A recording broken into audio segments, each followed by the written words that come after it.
Sorry, বাইরে হচ্ছে জোর বৃষ্টি। আহা হা হা, কি ভালো লাগছে না বলো বৃষ্টিগুলো, সুন্দর সুন্দর মারাত্মক। আরে আমি ভিজে যাচ্ছি, আমি ভিজে যাচ্ছি। খুব বৃষ্টি। এই বৃষ্টিটা ভেবেছিলাম কি জানো তো, আমি একটু ভিজবো, কিন্তু খুব ঠান্ডা, বৃষ্টিতে ভেজে যাবে না, না একদমই বৃষ্টিতে ভেজে যাবে না, ভিজলে জ্বর হলো কনফার্ম, জ্বর কনফার্ম।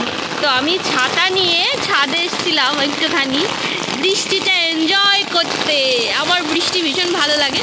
তো আজকে ভেজার এটা আমি ক্যান্সেল করে দিলাম, কারণ খুব ঠান্ডা বৃষ্টি, প্রথম বৃষ্টি তো ভিজলেই আমার জ্বর একদম কনফার্ম। দেখেছো আমার কুমড়োটাকে না পাখিতে খেয়ে নিয়েছে। আর এই যে দেখো আমার গাছপালাগুলো শান্তি পাচ্ছে, শান্তি, মনের আনন্দে তারা এবার ভিজবে, তাদের আর জল দিতে হবে না, তারা চান করবে। ভীষণ একটু গাছে খাবার দিতে হবে, কবে যে আমি একটু গাছগুলোতে খাবার দেবো আমি ঠিক জানি না। এই দেখো ফুলটা, খুব জোরে বৃষ্টি পড়ছে জানো তো, মানে একদম আমি দাঁড়াতে পারছি না, পুরো ভিজে যাচ্ছি।